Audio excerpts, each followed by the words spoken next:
Assalamu alaikum, dear students. Hope you are doing good today. Okay, so today's session we're going to have an online, and in this chapter we'll be talking about coordinations in a supply chain management. So it's a very interesting kind of a chapter in which we'll be looking into the different dimensions that are very important for the supply chain management. Okay, let's jump into it. What are going to be the learning objectives for today's lecture? First, we'll be describing supply chain coordination and BullWhip effect and their impact on the supply chain performance. And we will identify obstacles to coordinations in a supply chain. And third, our learning objective is to discuss managerial levels that help achieve coordination in a supply chain. And fourth objective is understand some practical approaches to improve coordination in a supply chain. Okay, so let's see what are the lack of supply chain coordination and its impact on performance. So we understand that all the stakeholders within supply chain management must have a coordination, and it makes a sense that all the stakeholders with this supply chain should be aligned in such a manner that we should provide quality with consistency to the end user or the customers.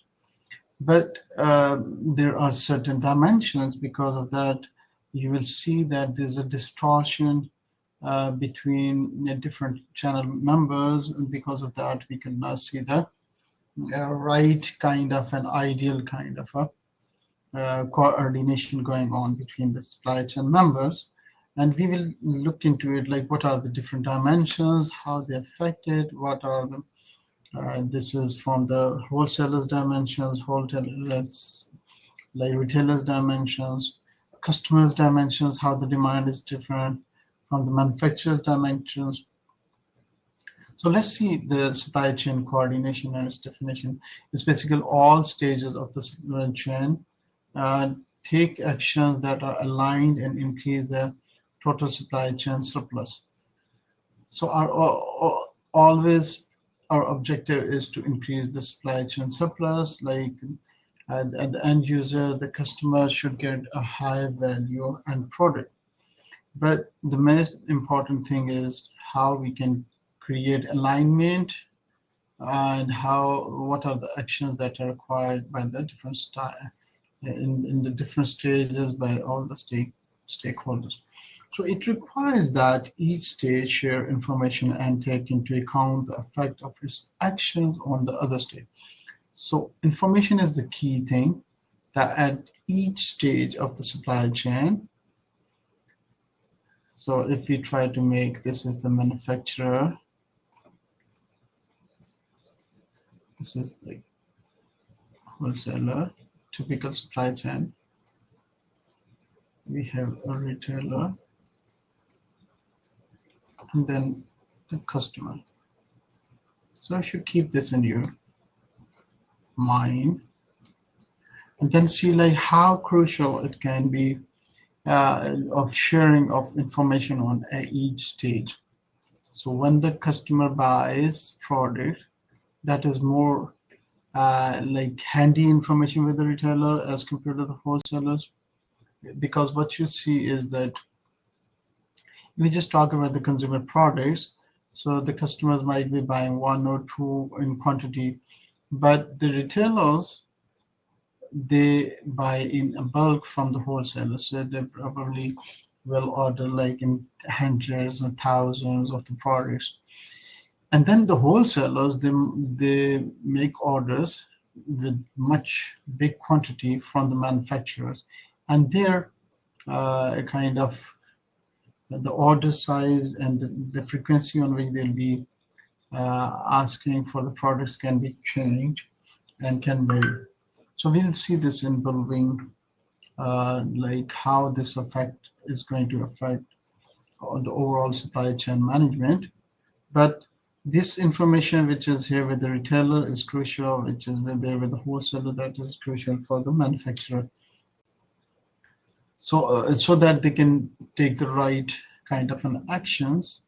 So lack of coordination results when there are two different things. First is objectives of different stages have a conflict.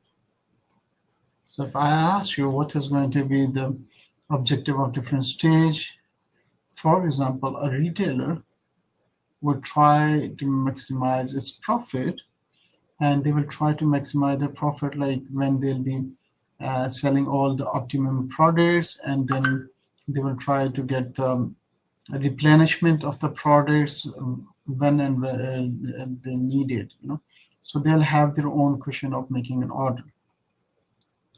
And similarly, the wholesalers, their objective is to maximize their profits, so they might be looking for something that they can make a big order and they can get like more discounts.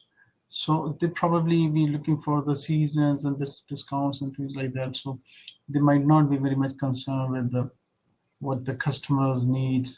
So objectives of different stage and stakeholders can be different, and that might also create a delay in the kind of products and services that are required by the customers. So ultimately, it all pushes pressure on the manufacturers. So they might give him little time to produce lots of things, and that's what the manufacturer kind of struggles all the time.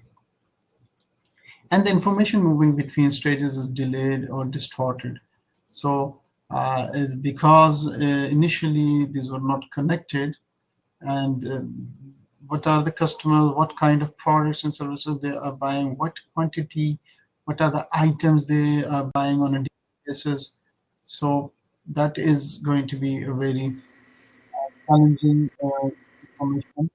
So if the manufacturer has a good understanding of these end users and the products and their taste, they would be investing more into those products and services. So lack of information at different stages can also distort the supply chain coordination. Okay, Abdulaziz, you joined in. Hello. Abdulaziz can't hear. What about the rest of the people? Can you hear me, please? Yeah, I can Yes, hear Doctor. yes, we can hear Okay. it. Okay, Tamam Abdullah. Thank you. Okay, so are we all with like where I am right now? Do you understand what we are talking about? We are talking about Yes. supply chain coordinations, Yes. and in different stages how it can affect. So why there are different stages they can having because of their different objectives that might affect the overall efficiency and effectiveness of the supply chain management. And sometimes it's because of the information that is distorted or is not that smoothly being with different stages. So let's see what is BullWhip effect. As you might have gone through this, the typical supply chain management diagram I draw in the previous slide, in which we have shown manufacturer, wholesaler,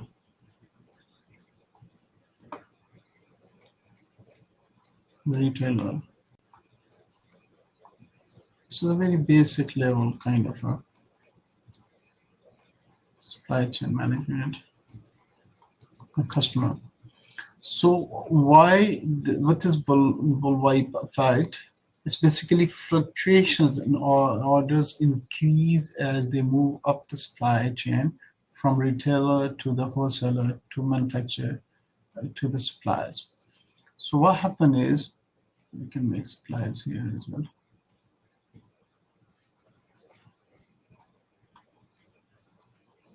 So see the effect like this again, if you just try to see it from the number of the quantity that they might be requiring, a customer might require in number 1 or 2 items, and if we just the retailers on the other hand, they might order in bulk, so they might order 10,000 units of the products. So, but the wholesaler, they might be ordering more than, say, 100K, and then their quantity from the manufacturer to suppliers can also change. It depends on the raw material that they are getting from the manufacturer. So we understand that the objective of the retailer should just sell all of these products that they have already got, instead of say there is an item 10, its demand is very high, okay, but they have got like item 9, item 7, so they might prefer that we have got item 7 in which are 7,000 units. They will just try to sell those as compared to the real customers' demand, and then they will just try to make orders until they have reached their own quota. So say if they make orders when they have like 5,000 units left with them, that's the criteria they have set, like we should have 10,000 units, and when we have got like 5,000 units, we'll make a next order. So can you understand, like here a customer comes by one number, and that number is increasing over here to 5,000, and similarly if the wholesalers criteria is 50,000 units, then they will make an order. So the time of the order and the number of days they might be giving to the manufacturer to manufacture these can be different. So this BullWhip effect suggests that there's be a huge fluctuations in the number of the orders or the quantity of the orders as we move from the retailers to the wholesalers to the manufacturer or to the suppliers. So it's going to be increasing. Like I just try to make it like that. Okay, so it may depend on the times, and it may depend on the quantity that, and this is what we have already discussed, that it depends on their own different objectives.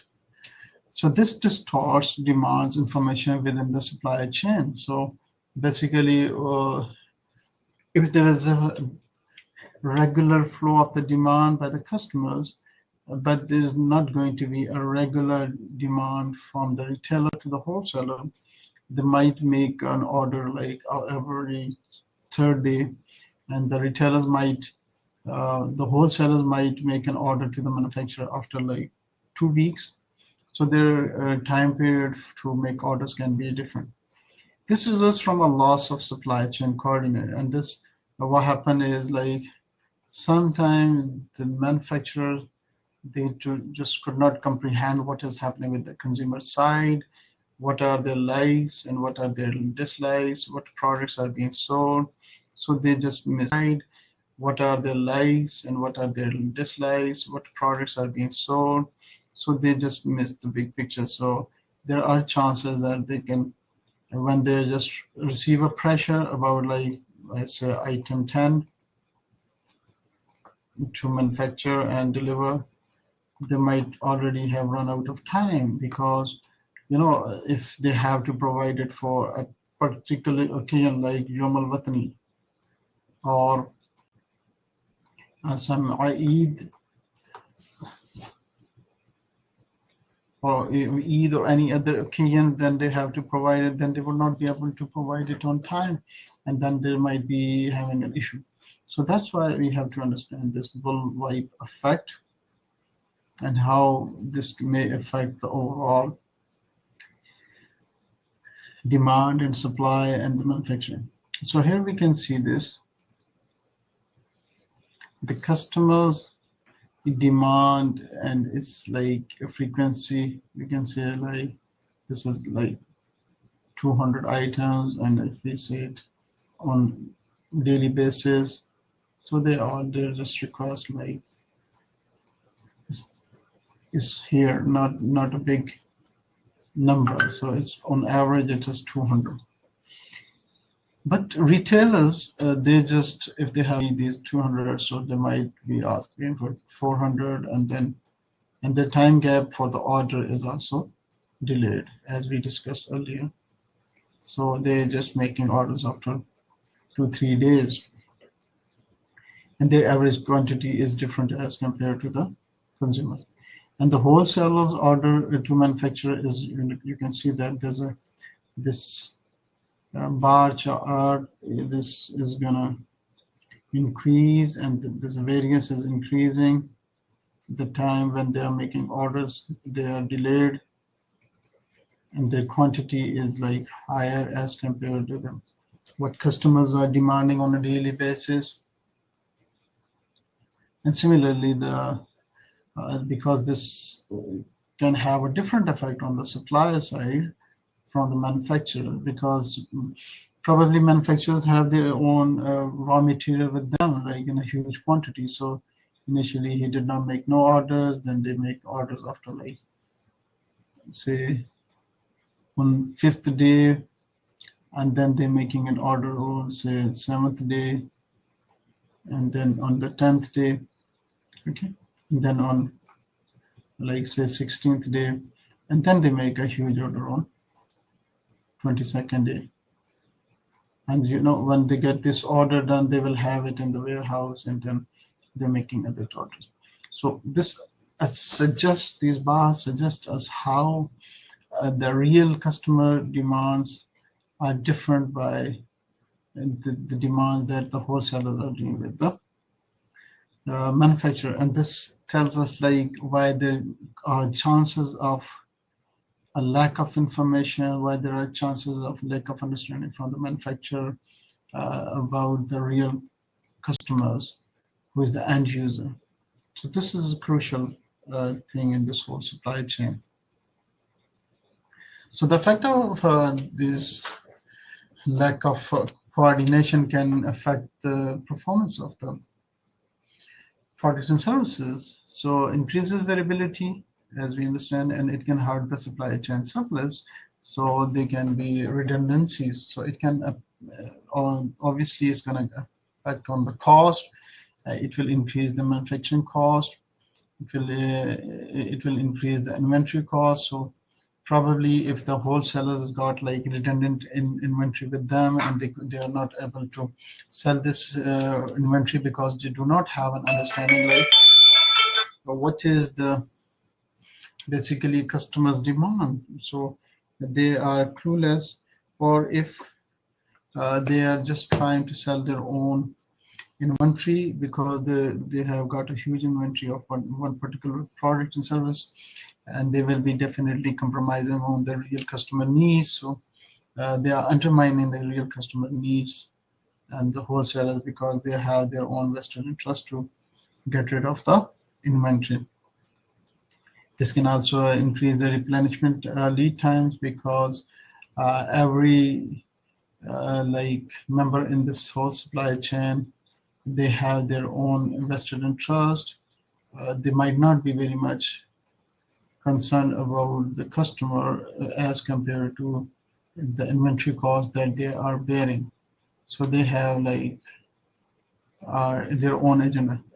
So this might increase the transportation cost, like when this BullWhip effect, you see there's a whole pressure when the manufacturers, they understand like what particular products are demanded, and then when the retailers are going to demand them, like, we need it today because tomorrow is going to be Eid and we need to have these orders. So they might have to arrange dedicated transportations to fulfill those orders. Otherwise, if your promotion is for particular event, you will just miss the big opportunity.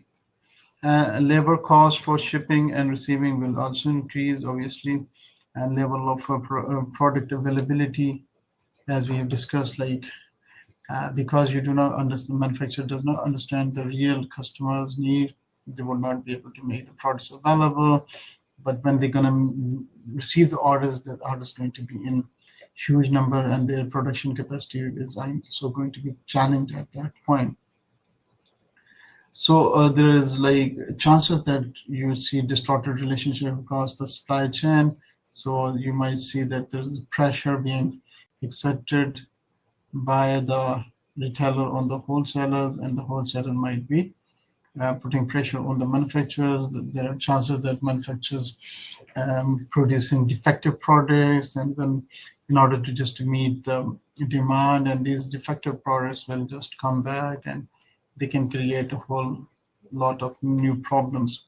So this may also result of because of this bullwhip effect. So how will they affect on the performance? Let's see it from the table 10, the impact of lack of coordination on supply chain performance. If we are talking about manufacturing cost, obviously it's going to increase. Inventory cost will also increase. We have discussed these examples. Replenishment cost will also increase because you could not understand what is really happening with the customer side, and the information is with the retailer. So transportation cost, as we've already discussed, that in order to fulfill those timely demands, you might have to arrange for extra dedicated transportations for them. Shipping and receiving costs will also increase. You might need to hire extra staff, or you give them extra, you know, overtime. So level of product availability can also be like you do not know like what are the products that are being demanded, so they might run out, and probably you do not able to fulfill those demands, and ultimately it may affect your profitability, especially like from the marketing perspective. I understand this, that when your customers are turned down and they do not find the right kind of the products, so they will be unhappy with the company, and when they'll be unhappy with the company, there are chances that they might uh, switch over to the competitors. So you have to make sure that your level of profitability, you must have customers loyalty and customers satisfaction. So in a summary nutshell, we can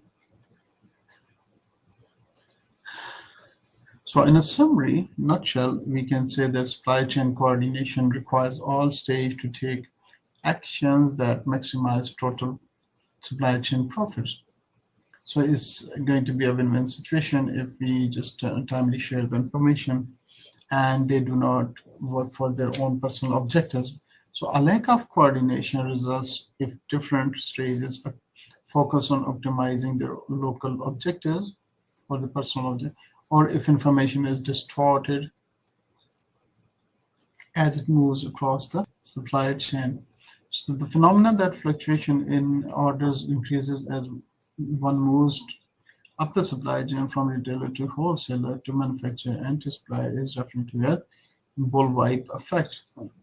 So this effect results in an increase in all the costs in supply chain and decrease in customer service levels. The bullwhip effect moves all parties in the supply chain away from the efficient frontier, so and results in a decrease of both customer satisfaction and profitability within the supply chain. So this is the phenomena that most of the businesses they face.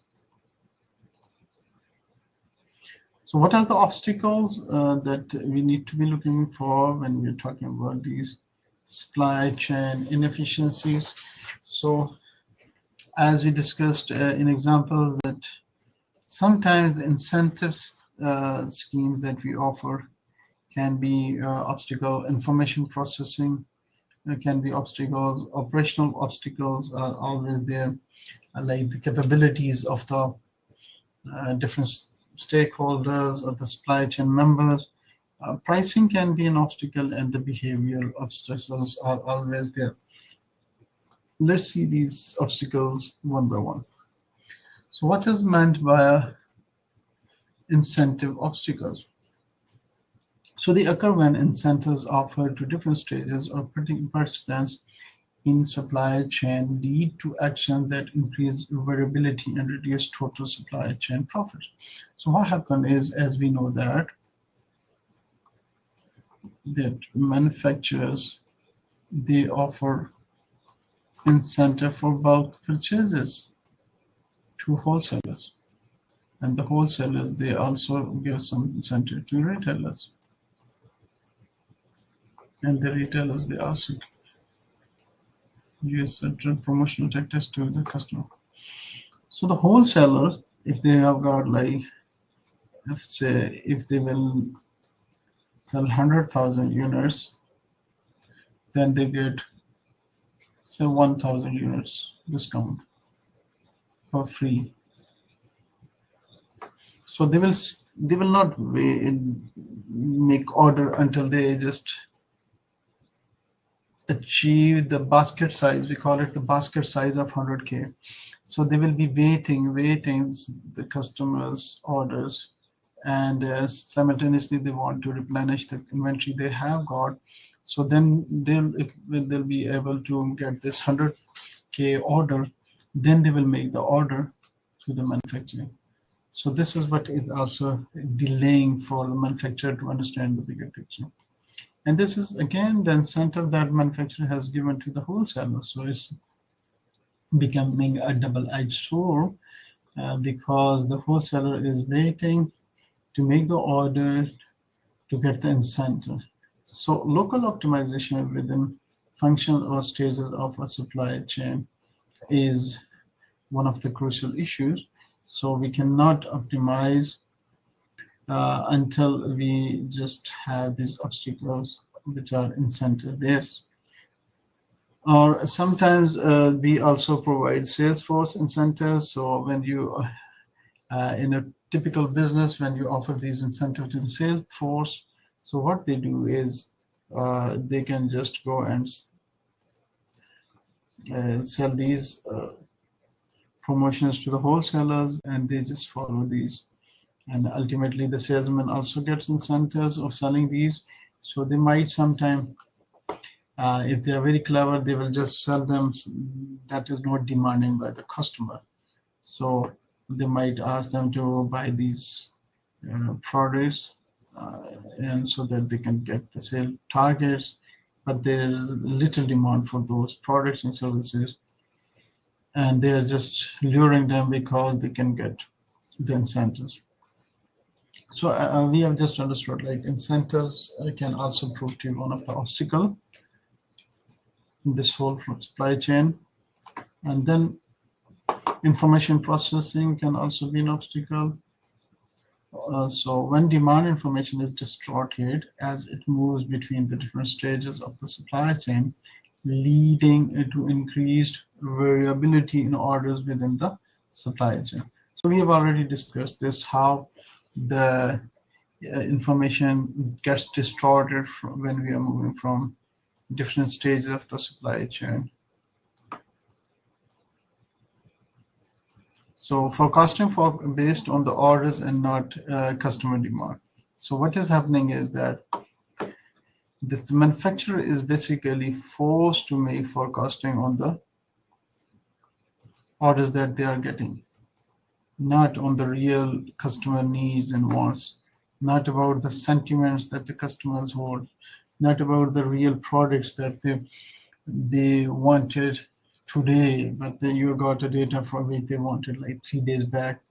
So that can lead to a lack of information sharing because they have their different systems, they have more complicated system in place, and then the only information source of information is the orders that we are making to the customers. So what if your competitors, if they are buying like 4K of your products and 10K of your competitors' products, and then another competitors are 9K. So you don't know what are their sources, how the consumers are moving toward other products. So the only data that you got is the orders. So lack of information is also one of the obstacles. Another obstacle is operational obstacle. They occur when placing and filling orders lead to an increase in variability. So, uh, as we have already discussed, that ordering in large lots that also give you a time delay when you are fulfilling those orders, and then that large lots when you got it at different stages, the wholesaler or the retailer or manufacturer, they would just like to sell them first. So their ultimate objective is not what customer wants, it's what they have got it, they want to sell it. So large replenishment time leads. So when you have got like large orders with you, so you will need like 3 days or 5 days to sell these orders with you. So you will need like 3 days or 5 days to sell these orders. This is so probably the next information, the next orders when you're going to make to the manufacturer is going to be 5 days delayed. What is happening today in the market? So rationing and shortage gaming. So sometimes this is a way in which when the wholesaler or retailer they consider like there is going to be a shortage of something, they store extra product and services when they see that there's going to be a huge demand for these products. So when they store the extra, then there are chances that they will be not making order for like here if we say 7 days. And this will not give you a real picture of what is happening in the real market. So that can also be dangerous because ultimately when you get an order, you're going to get huge order that your factory that is beyond the capacity of your production. So you'll have to be running your plant 24/7 in order to meet those requirements. Okay, so that is down to the reason that if they would have told you in a rightly time, you would have made it available on when the order comes. So there's lots of pressure that is being exerted on the manufacturers, and they might also be putting pressure on the suppliers. So we can see the operational obstacles. Let's see the demand orders here. This see the week. So how the demand is fluctuating. This is the real demand here. And see the orders. So the number of orders are different as compared to the number of demands on a daily basis. Well, here we have got weekly basis, demand on a weekly basis. So this is a challenge. These orders are challenge. So we are demanding on a week. So you don't know what has happened over the week here, like say in this week 73, and you have increased order here. So you increase from 150 to 180. So this is the tolerance that the plant should be able to fulfill these. So it's like how much? It's going to 170. You say 10k extra demand here. Or if this is from one wholesalers, so if you've got like 30 wholesalers who are selling these, so multiply this 10k with 30.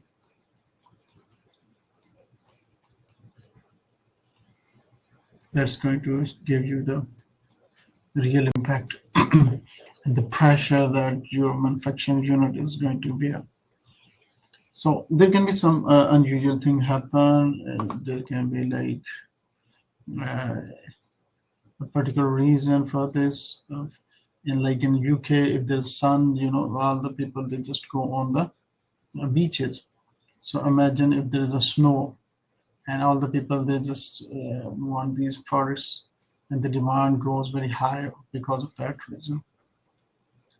So by ultimately it affects the manufacturing capacity and it challenges the manufacturers at the end of the day. So pricing obstacles are also very crucial when we are deciding about different supply chain members and their efficiency. So when pricing policies for a product lead to an increase in variability of order placed. Again, sometimes we see like when you make discounts, like you say 70% discount. Okay, when you say buy one get one free, buy one get one free.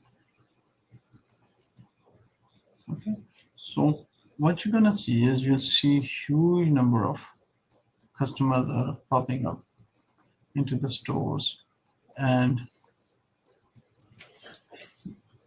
a huge demand is going to be on the product and services, and then it's going to exert pressure on the whole supply chain. So large size based quantity decisions. So people, again, the decisions are made on the lot size. What is the lot size we need for the order? Obviously, there are incentives that they want to achieve, the wholesalers or the retailers. They want to get the big lot size so that they can get discount. And sometimes the price fluctuations of products, especially in the international market, we see the dollar prices and other currency prices. When they fluctuate, they also affect the demand of the product and services. So it has to be taken into account that sometimes the wholesalers or the retailer, they might stake huge amount of product and services in order to have a price compensation for if the prices goes up for the product. So they should have some contingency for this. See, that's how it works for the price obstacles. So retail sales and manufacturer shipment. So this is the manufacturer shipment, and these are the retailer sales. So how the retailer sales graph is different. This is the retailer sales graph, this one.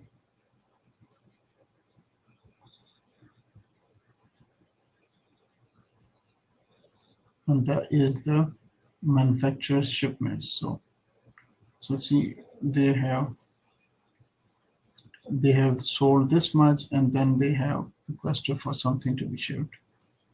And then they have made this much sales, and then they requested down.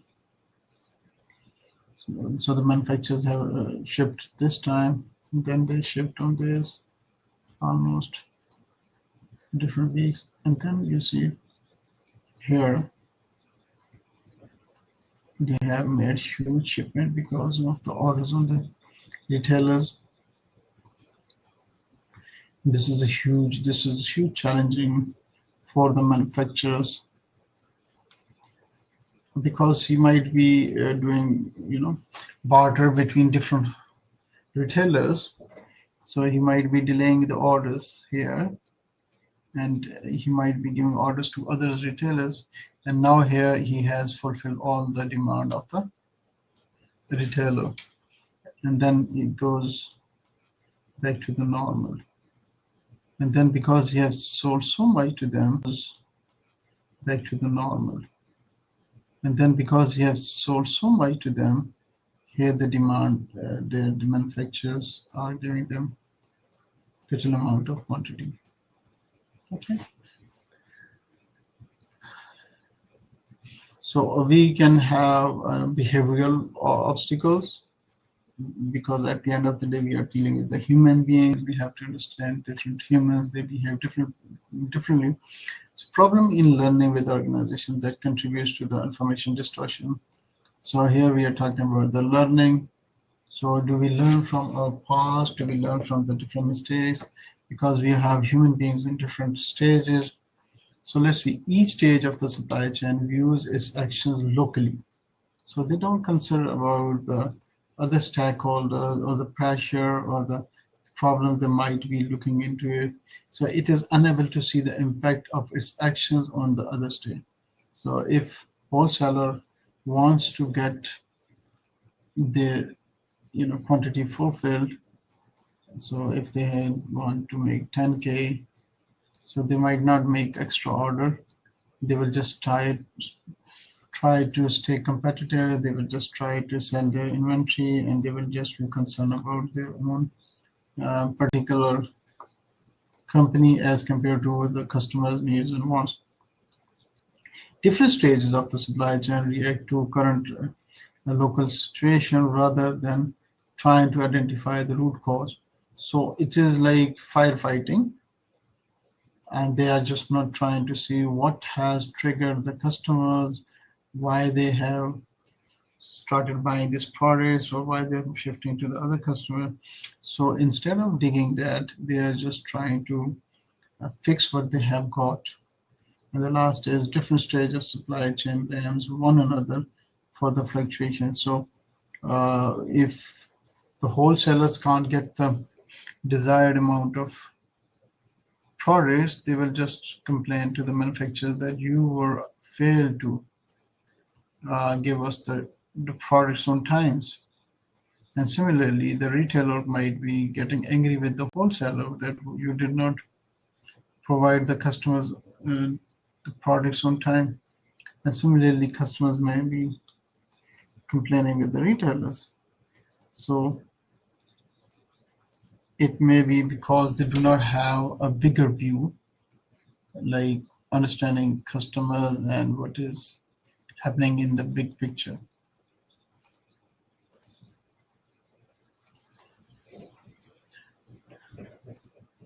Okay, so no stage of the supply chain learns from its actions over time. So the concept is like they should learn from each other. They should learn like what happened this year, what happened last year, and then we should change the policy. But they don't make the change in the policy because everybody in the stage wants to be competitive. They want to stay profitable. So they don't want to take the botheration of others' demands and supplies. So they just focus their own business. And that may be one of the reasons that this learning is not taken into account. A lack of trust among supply chain partners causes them to be opportunists at the expense of overall supply chain performance. So none of the party is willing to take the risk of the others. They just try to stay competitive because they consider like it is good for their business. So, but staying competitive can also result in the overall supply chain inefficiency.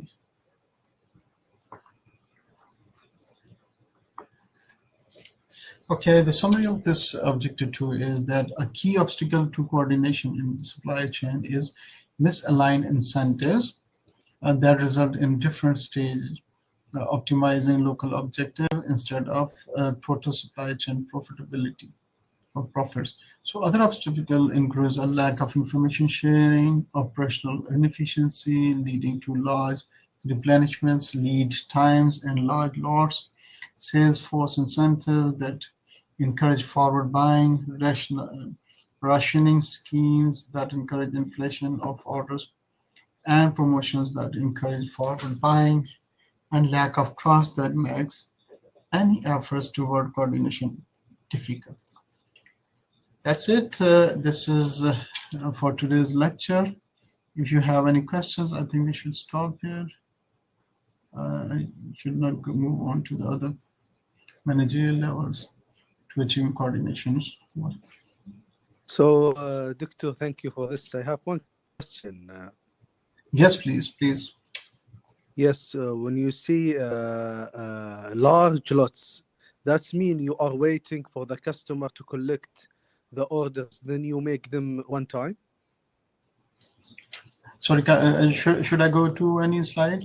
Like when the same slide. When you say large lots, this is one of the obstacles that we face in the coordination. So large lots means that you you are waiting the customers, you are waiting to collect all the orders to make it one time? Yes, let me try and explain it here again. So because we know all the members, they have different like level of quantity that they order. Okay, so if we have like here customers, and we take typical grocery items, something like Almarai milk. Okay, so they will go and ask for 1 bottle or 2 bottles.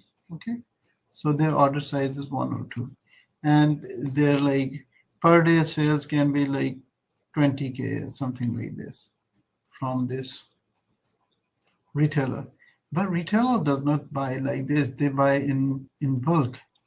So they might be buying 200K, and they might be buying after 3 days. So they are delaying it because they have a huge quantity, and they are delaying the day. Similarly, the wholesalers, they buy in huge quantities, and their time delay can be like 5 days. So what happens is basically there are certain incentives that have been given to the wholesalers by the manufacturers. So if you'll buy 100,000 units, say, then you'll get, say, 5,000 units for free. So they have their own, or you'll get 5% discount or whatever. So what they do is they delay like their orders, and they go with the minimum. Like they have got like 10,000 orders remaining. Now they think like I should make 200,000 orders. So their objective is just I should get avail this incentive scheme rather than fulfilling the requirement of the other stakeholder. Similarly, the retailer would be more much interested about its own kind of profitability. So what they are doing is when they are delaying the orders, they are just to get the incentives, they are pushing more pressure on the manufacturer. So they are asking them, we need 200,000 orders to be fulfilled in like 2 days, So this which is may unavoidable.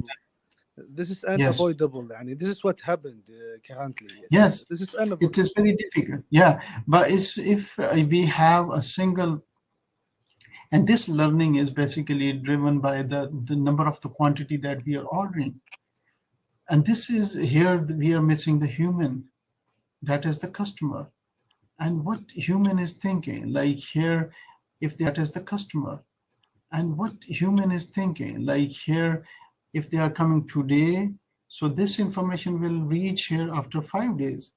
So what is like they are thinking today, what are they thinking tomorrow, what are they thinking day after tomorrow? So this information has to be aligned, and the only way we are just learning the customers wants is through the number of the quantity that is being ordered. So there's a natural, this is called bullwhip effect. This is natural, but this creates problems for the manufacturers and the overall, customers' value. I hope this addresses your question. Yes, yes. Okay, Hassan. Anyone else? Abdullah, Hamad? Okay. Thank you, Doctor. I appreciate your support. Thank you very much, Hamad. Nice to see you here. Okay, Masalam, take care of yourself. Inshallah, we'll see you during the exams. I'll upload the recording for your anyone who couldn't join.